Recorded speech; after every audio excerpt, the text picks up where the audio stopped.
सबको जय मसीह की। यीशु मसीह के मधुर नाम में मेरे प्रियो, आज हम देखते हैं आग की झील और कब्र के बारे में। कब्र में गहना नहीं होता, सोना नहीं होता। मेरे प्रियो, हम पढ़ते हैं कि जब एक व्यक्ति एक बार जन्म लेता है, एक बार मरता है और उसको न्याय आसन के सामने जाना अनिवार्य होता है, तो वो गहना पहन करके लोग नहीं दफनाते हैं। उसकी बात अलग है, क्योंकि स्वर्ग के राज्य में प्रकाशित होकर कहता है, स्वर्ग के राज्य में हम सोने की सड़क पर चलेंगे पैर रख करके। आज बहुत से पेंटिकोस्टलों में ये टीचिंग चल पड़ा, ये थ्योरी चल पड़ा कि सोना नहीं पहनना है। तो हम पेंटिकोस्टल वालों से कहना चाहते हैं, जो अन्य भाषा में बात करते हैं उनसे ये कहना चाहते हैं, जो भविष्यवाणी करते हैं उनसे ये कहना चाहते हैं, जो बोलते हैं कि मेरा ही चर्च अन्य भाषा बोलता है वही स्वर्ग के राज्य में जाएंगे और गहना नहीं पहनते हैं, हम उनसे बात करते हैं कि क्या आप जब शादी करते हो तो गहना उतार करके शादी करना चाहिए, मेकअप नहीं करना चाहिए? उस वक्त है आपका कट्टरपंथी कहाँ चला गया कि आप सैंडल को नाक में और कान में डालते हो, या गले में या हाथ में रिंग डालते हो? मेरे प्रियो, सुधरने, संवरने और देखने का टाइम है, अनुग्रह का टाइम है। यीशु आज देता है। कब्र में सोना चांदी और कुछ दफना तो कोई बात नहीं, आपकी इच्छा है, क्योंकि मिट्टी है, मिट्टी में मिल जाएगा। जिस रूप में माँ बाप ने आपको जन्म दिया है उसी रूप में आप पुनरुत्थान के दिन जीवित होंगे।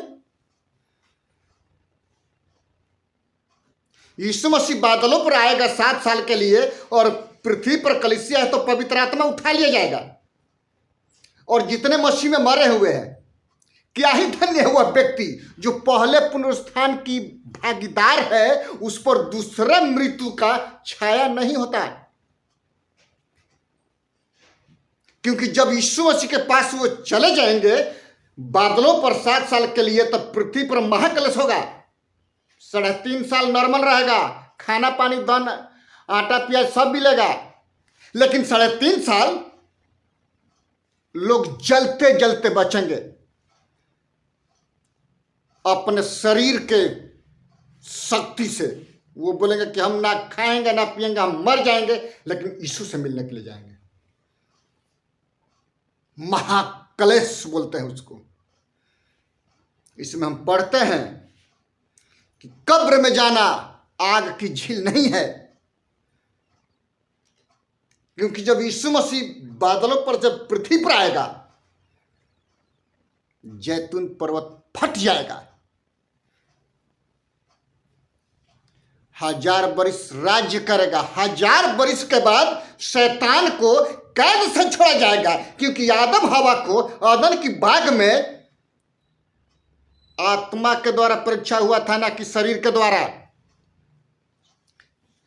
शैतान बोला, क्या ये सच बात है हवा कि परमेश्वर ने इन वृक्षों का फल खाने का मना कर दिया है?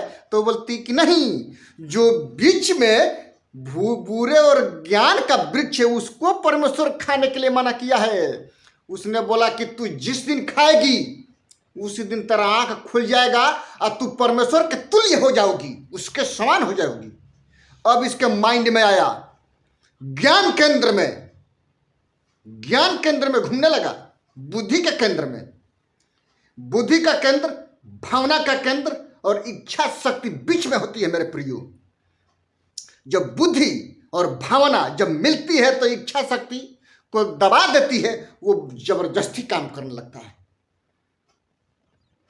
जिस प्रकार से शरीर, प्राण, आत्मा, जब अदन के बाग में परमेश्वर ने आदम और हवा को बनाया था तो आत्मा प्रभावशाली थी, आत्मिक रूप से वो बहकाया गया आदम और हवा, तब पाप हुआ। उसी को अमरता में बदलने के लिए, क्या अमरता में बदलने के लिए यीशु मानव रूप धारण किया। मोक्ष यहां और वहां नहीं मिलता, मोक्ष यीशु के पास है। पापों की क्षमा यीशु के पास है। कैंसर से, टीबी से ज्यादा भयानक है पाप। कैंसर से मर जाओगे, नरक में चले जाओगे। पाप से मरोगे, नरक में चले जाओगे। लेकिन जब तुम यीशु के पास आते हो और मरने वाले हो और यीशु का ग्रहण करते हो, सीधे स्वर्ग में जाओगे। यीशु चैलेंज करता है कि मुझे परख करके कि देख कि मैं काम करता हूं कि नहीं करता हूं। मुझे परख करके देख कि मैं काम करता हूं कि नहीं करता हूं मेरे प्रिय।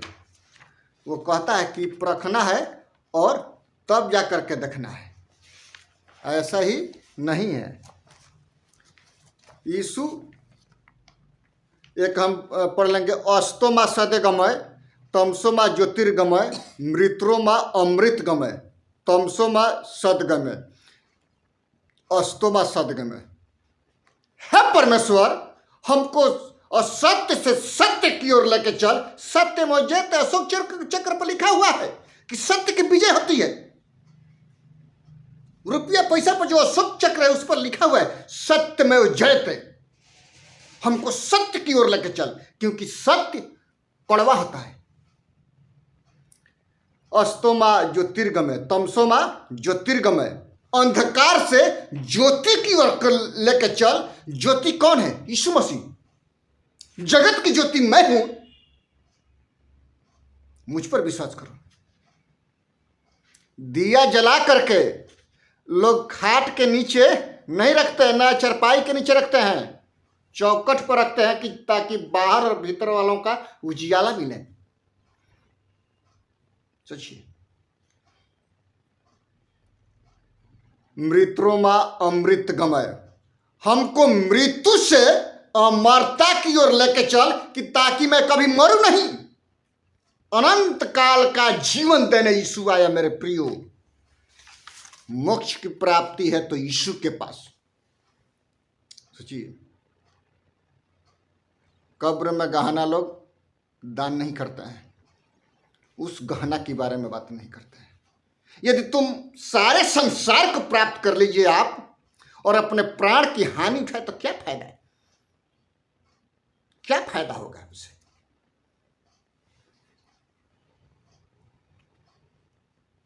प्रकाशित वाक्य 20:10 में हम पढ़ते हैं कि शैतान आग की झील में डाला जाएगा, कब्र में नहीं। क्या? शैतान आग के झील में डाला जाएगा, कब्र में नहीं डाला जाएगा। प्रकाशित वाक्य 20 अध्याय और उसका 10 पद इस प्रकार से कहता है, उनका भरमाने वाला शैतान, क्या? उनका भरमाने वाला शैतान आग और गंधक की झील में जिसमें वो पशु और झूठा भविष्यद्वक्ता भी होगा, डाल दिया जाएगा और वे रात दिन युगना युग पीड़ा में तड़पते रहेंगे। रात दिन उनमें कोई मरुवत नहीं है, आग के झील में डाला जाएगा मेरे प्रियो। सोचिए, इसलिए अपने अपने पापों से मन फिराइए, यीशु के पास आइए। यीशु आपको चंगाई, छुटकारा, अनंत काल का जीवन देने के लिए यीशु मसीह आया है, और कोई नहीं आया। मार्ग, सत्य और जीवन यीशु ही है, और कौन है? अस्तोमा सदगमय तमसोमा ज्योतिर्गमय मृत्रोमा अमृतगमय, कौन है? यीशु है। पुरुषावली कौन है? यीशु है। आज भी आपके पास मेरे प्रियो, यदि आप दारू, शराब या जो भी नशा का सेवन करते हैं, कान खोल करके सुन लीजिए, मरने के बाद नरक में ही जाना है। ये कन्फर्म है। अपने अपने पापों से मन फिराइए। यदि आपका हाथ कोई भी नशीली पदार्थ को मुंह में नहीं डालेगा तो मुंह खप से खा करके और पेट में नहीं जाएगा। हाथ से उठाना बंद करो, मुंह में जाएगा नहीं। अपनी बाइक में पेट्रोल से चलती है तो पानी डालोगे नहीं, तो तुम क्यों ये नशीली पदार्थ डालते हो भाई? अपने बच्चे को आप सिखाते नहीं है, बीबी को सिखाते नहीं है, तो आप क्यों करते हैं? फेंकिए उसको, आप भी मत खाइए, यीशु के पास जाइए, भला चंगा होगा और आपका परिवार भी खुशहाल रहेगा, पैसा वेस्ट नहीं होगा। एक आयत हम और पढ़ लेंगे।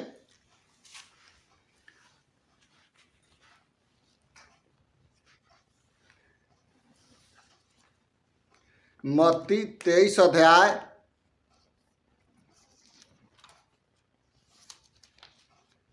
और उसका 43 पद में है, इस प्रकार से लिखा हुआ है। उसने उनसे कहा, मैं मत्ती 23 अध्याय उसका 43 पद में, 33 पद। हे सांप के कराइतों के बच्चों, तुम नरक में दंड से कैसे बचोगे? 29 पद, मत्ती 23 अध्याय उसका 29 पद। हे कपटी शास्त्रियों और फरीसियों, तुम पर हाय, तुम भविष्यद्वक्ताओं की कब्रें संवारते और धर्मियों की कब्रें बनाते हो और कहते हो, यदि हम अपने बाप दादों के दिनों में होते तो भविष्यद्वक्ताओं की हत्या में उनके साझी न होते। सोचिए। अब आइए 34 पद। इसलिए देखो, मैं तुम्हारे पास भविष्यद्वक्ताओं और बुद्धिमानों और शास्त्रियों को भेजता हूं, और तुम उनमें से कुछ को मार डालोगे और क्रूस पर चढ़ाओगे, और कुछ को अपने आराधनालयों में कोड़े मारोगे, और एक नगर से दूसरे नगर में खदेड़ते फिरोगे, जिससे धर्मी हाबिल से लेकर के रिबकिया के पुत्र जकरिया तक, जिसे तुमने मंदिर और वेदी के बीच में मार डाला था, जिसने धर्मियों का लहू पृथ्वी पर बहाया गया है, वह सब तुम्हारे सिर पर पड़ेगा। और मैं तुमसे सच कहता हूं, ये सब बातें इस समय के लोगों पर आ पड़ेंगी। ये सच बात है, आ रही है। हे पिता, हम प्रार्थना करते हैं कि जितने विरोधी लोग हैं उनके आंखों को खोल दे कि आपके प्रतिरूप को देखे। पौलुस के बारे में हम पढ़ते हैं कि जब वो दमिश्क में जा रहा था अपने दोस्तों के साथ में विश्वासियों को लाने के लिए, तो वो क्या हुआ? विरोधी था, वो मसीह विरोधी था। स्वर्ग से ज्योति आई और जैसे उस पर ज्योति पकड़ी, उस पर पड़ा और ज्योति ने उसको पकड़ा, वो फेंका गया घोड़े पर से। वो कहता है कि हे ईश्वर कौन है? नहीं, हे यीशु तू कौन है? ये बात बोला, ये नहीं कि हे राम तू कौन है ना, हे यीशु तू कौन है? यीशु कहता है कि जिसको तू सताता है, मैं यीशु नासरी हूं। अंधा हो गया। सब लोग आवाज सुनते थे लेकिन उसके चेहरे को नहीं देखते थे। सोचिए, लेकिन ज्योति उस पर पड़ा। हम यही प्रार्थना करते हैं परमेश्वर से कि हे परमेश्वर, वो ज्योति इन मनुष्य के जीवन में काम कर कि इनका जीवन चरित्र बदल जाए।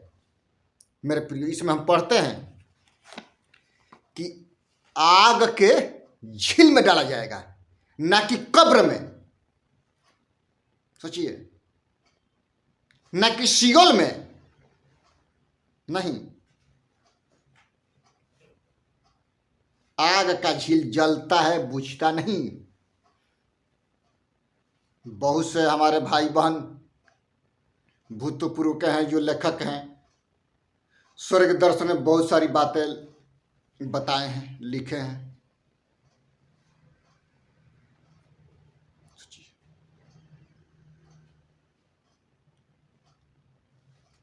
बहुत से दास लोग हैं जो स्वर्ग दर्शन के बारे में वो बहुत कुछ बताए, लेकिन एक व्यक्ति को जब स्वर्ग में डाल दिया जाए और उसमें निकाला जाए तो वो खूब खुश होगा, क्योंकि वो स्वर्ग से आया है। और एक व्यक्ति को जब नरक के कुंड में डाला जाए, आग की झील में डाला जाए और वहां से निकाला जाए और पृथ्वी पर फिर उसको जीवित किया जाए, वो व्यक्ति पाप नहीं करेगा। सोचिए, प्रकाशित वाक्य 11 अध्याय में पढ़िएगा 2 गवाह के बारे में, एलिया और मूसा के बारे में,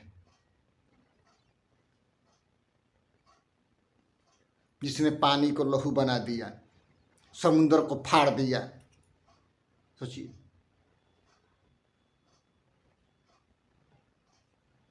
बारिश को रोक दिया, फिर बारिश कराया। एलिया के बारे में यही 2 गवाह हैं जो आएंगे, ये कन्फर्म है, कोई इधर उधर की बातें नहीं है। जब ये दोनों मर जाएंगे तो लोग मिठाई बांटेंगे कि एक तो खत्म हो गया, चलो भाई हम मिठाई बांटे। प्रकाशित वाक्य 11 अध्याय में पढ़िएगा 2 गवाह के बारे में, उसमें कोई मन गढ़ंत की बातें नहीं है। 11 में देख लीजिए।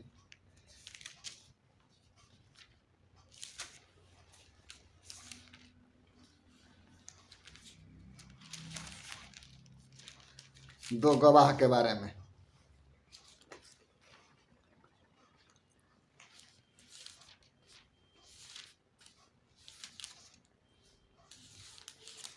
ग्यारह के 4, ये वही जैतून के 2 पेड़ और 2 दीवट हैं जो पृथ्वी के प्रभु के सामने खड़े रहते हैं। गतसमनी के बाग में कौन खड़ा था? 2। बाइबल प्रत्यक्ष है, गुप्त नहीं है। याकूब, योहन और पतरस को लेकर के जब यीशु मसीह गतसमनी के बाग में वीरवार के दिन गया और प्रार्थना करना चालू किया कि हे परमेश्वर, ये प्याला मुझसे टल जाए, लेकिन मेरी इच्छा नहीं, तेरी इच्छा पूरी हो। उनका जो पसीना था वो खून के जैसा वो बह रहा था। मेरे प्रिय, किसके लिए? मेरे और आपके पापों के लिए। आप अपने नहीं हैं, यीशु के लहू से खरीदे हुए लोगों के झुंड है। यहां पर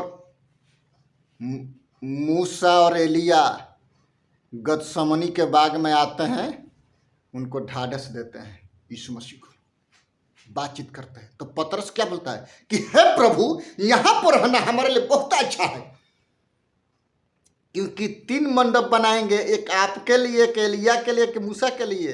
अरे भाई, वो बहुत साल पुराना व्यक्ति जो मर गया, आप कैसे पहचान लिए कि वो एलिया है, वो मूसा है? जब हमने पूछा कि आपने कैसे पहचान लिया, तो वो बोलते हैं कि पवित्र आत्मा का सामर्थ हम पर छाया की, तब हम आत्मिक आंखों से देख करके शारीरिक आंखों से पहचान गए। सोचिए, ये परमेश्वर का जो वचन है ना, ये जीवित पवित्र है, 2 धारी तलवार है, दोनों तरफ काटता है। अभी संस्था हरा हरा नोट देती है, 10,000, 12,000, 13,000 प्रचार करने में बड़ी मजा आता है, लेकिन अपने घर में, अन्य शहर में नहीं। अन्य शहर में जाकर के रोड पर पत्रिका बांटिएगा, तब पता चलेगा कि कैसे मजा आएगा। यहां पर वचन कहता है कि ये 2 गवाह हैं। मेरे प्रियो, जब ये दोनों गवाह को लोग क्या करेगा? मार देगा। जैसे 3 दिन होगा, परमेश्वर वहां से आकाशवाणी करेगा, मेरे पास आ जाओ। ये लोग जीवित होकर के स्वर्ग में चले जाएंगे। वचन बताता है ऐसे नहीं जाएंगे। जिस प्रकार से यीशु जब यूहन्ना बपतिस्मा देने वाला जब बपतिस्मा दिया, आकाशवाणी हुई कि देखो यह मेरा प्रिय पुत्र है जिसे मैं अति प्रसन्न हूं, इसकी सुनो। और एक बात, जो व्यक्ति पवित्र आत्मा से पैदा हुआ है उसको पवित्र आत्मा की जरूरत क्या है मेरे प्रियो? हाँ, कबूतर के नाई पवित्र आत्मा आया, उनके कंधे पर बैठा, मूवी में हम देखते हैं, फिर गायब हो गया। सोचिए, इसलिए कि मनुष्य तन में यीशु है, इसीलिए उसको परमेश्वर पिता अभिषेक किया, और वही अभिषेक देने के लिए यीशु मसीह मारा गया, गाड़ा गया, और तीसरे दिन मृतकों में से जी उठा और स्वर्ग पर चला गया और कहा कि तुमको मैं अनाथ नहीं छोड़ूंगा, एक सहायक भेजूंगा जो मेरी बातें तुम्हारे बुद्धि से मिल करके और तुम्हारे जुबान से तुम्हारे भाइयों में, तुम्हारे लोगों में, तुम्हारे दोस्तों में, तुम्हारे मित्रों में, तुम्हारे समाज में, तुम्हारे देश में, तुम्हारे राज्य में ये सिखाने पाएगा। वही पवित्र आत्मा सहायक यीशु मसीह ने भेजा। नहीं जाता तो नहीं आता मेरे प्रियो।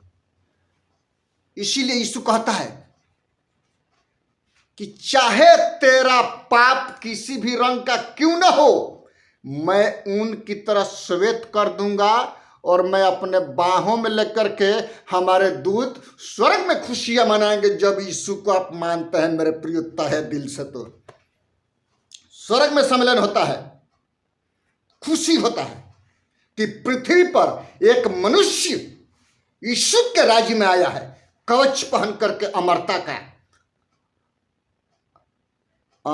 का, अनंत काल का नाम उसके जीवन की पुस्तक में लिख दिया जाता है। उसके भवन पर मिटाना आपका काम है। जब आप यीशु मसीह को अंगीकार करते हैं, मानते हैं, पिता पुत्र पवित्र आत्मा के नाम से बपतिस्मा लेते हैं, उसी दिन स्वर्ग के राज्य में यीशु मसीह आपके लिए भवन बना रहे ना, वहां पर आपका नाम लिख देता है। लेकिन उसको बरकरार कर रखना आपके हाथ में है, मेरे हाथ में नहीं है। मैं अपना भवन बरकरार करूंगा, आपका नहीं। आपके लिए हम प्रार्थना करेंगे कि परमेश्वर उनके जीवन में काम कर, क्योंकि बीज परमेश्वर उसी को देता है जो बोता है। बीज आपको दिया गया, आप बोइए चाहे बीज को खा जाइए, वो आपके ऊपर डिपेंड करता है मेरे प्रिय। लेकिन बीज को बोना है तब फसल आता है, किसान बीज डालता है तब फसल आता है। परमेश्वर इन सारे वचनों से आपको और हमको आशीष कराइए, हम प्रार्थना करते हैं। पिता, हम धन्यवाद करते हैं महान प्रभु, सुंदर समय के लिए, सुंदर दिन के लिए, सुंदर टाइम के लिए पिता, कि जितने इस मूवी को जितने लोग देखते हैं खुदावंद, आत्मा उनके जीवन में काम करने पाए महान प्रभु जी। मैं अपने बच्चों को, अपने परिवार को, अपने पूरे भारतवर्ष को, बिहार राज्य को, पूरे भारतवर्ष को आपके हाथों में देते हैं। आसपास पड़ोस के देशों को आपके हाथों में देते हैं। इस्राएल देश को आपके लहू में छिपाते हैं। आप आशीष कीजिए महान प्रभु। प्रार्थना करते हैं राष्ट्रपति से लेकर के सरपंच तक अधिकारियों के लिए महान प्रभु जी, बीएसएफ के जवानों के लिए महान प्रभु, आर्मी, जल सेना और महान प्रभु जी एयरफोर्स को आपके हाथों में देते हैं पिता। जितने सुरक्षा कर्मी भारतवर्ष में कार्य करते हैं उनके जीवन चरित्र को आप बचाइए पिता। ASIS को आपके हाथों में देते हैं महान प्रभु। सबको तेरे लहू में छिपाते हैं जितने भारतवर्ष में रहते हैं महान प्रभु जी। राष्ट्रपति से लेकर के सरपंच तक अधिकारों को आपके हाथों में देते हैं पिता। और विदेश मंत्री जयशंकर जी है महान प्रभु, वो जहाँ भी खड़े होते हैं खुदावंद हर एक विरोधियों का मुंह बंद करने वाले हो सके महान प्रभु जी। भारतवर्ष को अपने बुलंदियों तक पहुंचाइए पिता। धन्यवाद करते हैं महान प्रभु। सारा आदर महिमा पिता हम आपको देते हैं खुदावंद। यदि कोई बीमारी के हालात में, किसी भी समस्या के हालात में प्रार्थना करता है पिता, इसी वक्त उनको चंगाई दीजिए महान प्रभु, छुटकारा दीजिए पिता। हर एक बीमारियों से, हर एक समस्याओं का समाधान केवल आप हैं खुदावंद। धन्यवाद करते हैं यीशु के नाम से, आमीन। यीशु मसीह का अनुग्रह, परमेश्वर पिता का प्रेम और पवित्र आत्मा की संगति और सहभागिता अब से लेकर के आने वाले दिनों तक होती रहे, आमीन आमीन। प्रभु आप सबको आशीष करे, सबको जय मसीह।